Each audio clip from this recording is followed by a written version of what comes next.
What's up, everybody? Josh Armijo here. I hope everybody's doing good and well and stuff. I got an album review to do for you, and I'm going to show it to you right now.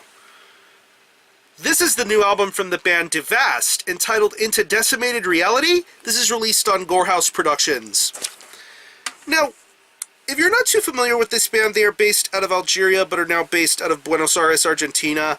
And the best way to describe the sound of this band would be a very apocalyptic-themed, technical, brutal style of death metal. Yeah, this is one of those bands that definitely likes to stay pretty much short, sweet, and to the point about their material. They don't like to be too long or too short. They just go in, do their job, and then get things done squared straight away. It was evidented on their 2008 debut, Act of Extermination.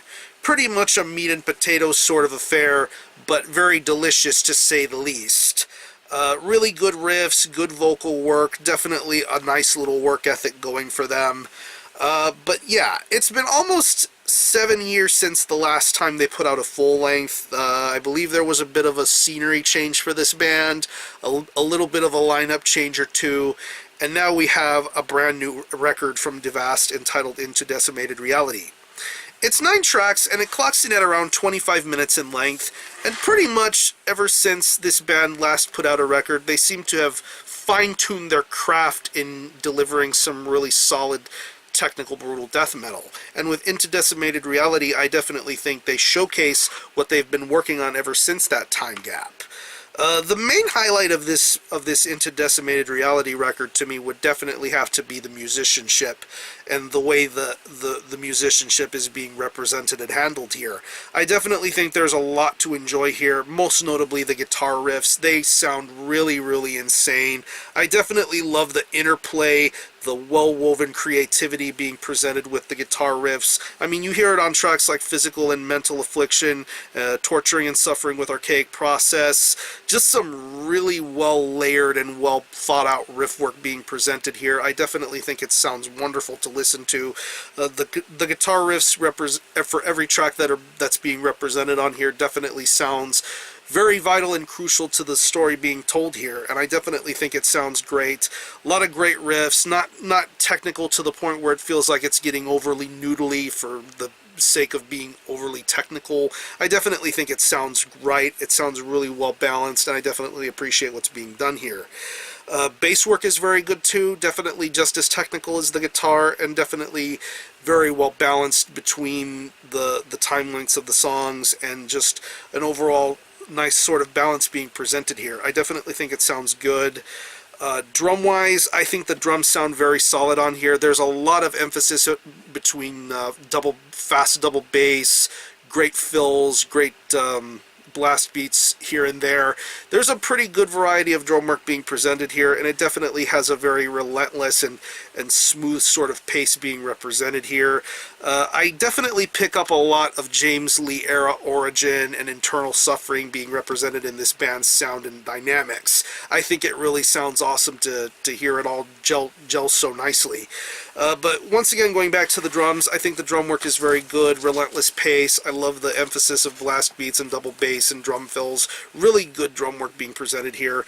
And when it comes to the vocals, I'm not going to lie to you, I do feel there is a bit of a half and half sort of complex when it comes to the vocals. On one end, you get some really, really good low, mid-range, guttural sort of sounds. I definitely think it has an almost depraved alien sort of vibe being presented when it comes to those mids and lows. I definitely think they sound awesome. But when it comes to the highs, I definitely think there leaves a little bit of room to be desired, in my humble opinion. I think this guy has some pretty decent high growls, but it definitely feels that in certain instances of songs, it definitely feels like he's straining a bit. It's as if he's trying to be a little bit more depraved than what he's trying to go for.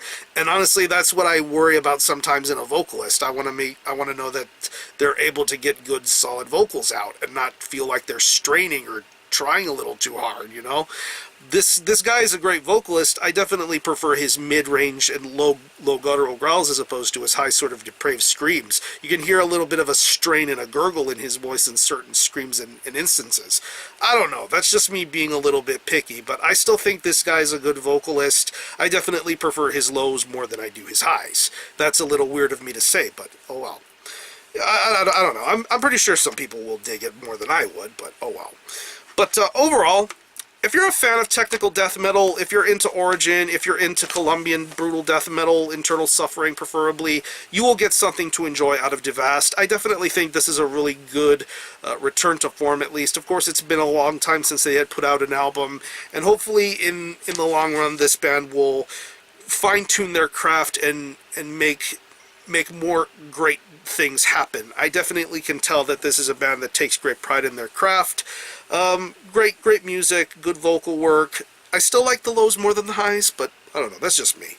If I had to pick any favorite tracks, I would definitely have to say Physical and Mental Affliction, Condemned and Slaughtered Unmercifully, Eradication, Radical Excruciation Concept, and the closing track, Humans Push to Commit Self-Genocide. So I'm going to leave you some links in the description box as to how you can get a hold of this album and listen to it. I will link you to the Gore House Productions Bandcamp page where you can stream this album in its entirety, hear it for yourself, and be your own judge as to whether you think it's worthy of being purchased or not. You can buy it digitally, and you can also purchase it in physical format. I think this is a really good album cover by Tony Cosgrove. Nice little layout done here, and I believe you can buy shirts and other miscellaneous stuff from the actual Gore House website if you want to get more into this album. So again, the album is Into Decimated Reality by Devast. This is released on Gore House Productions. Definitely check this out. And for a score, I'm going to give this a pretty solid 7.5 out of 10. Very impressive follow-up album. Of course, there's a lot more great things to come from this band. I can feel it. So support Devast. I'm going to conclude this review. Thanks all for watching. Thanks for checking out my channel. And until the next time, Armijo out.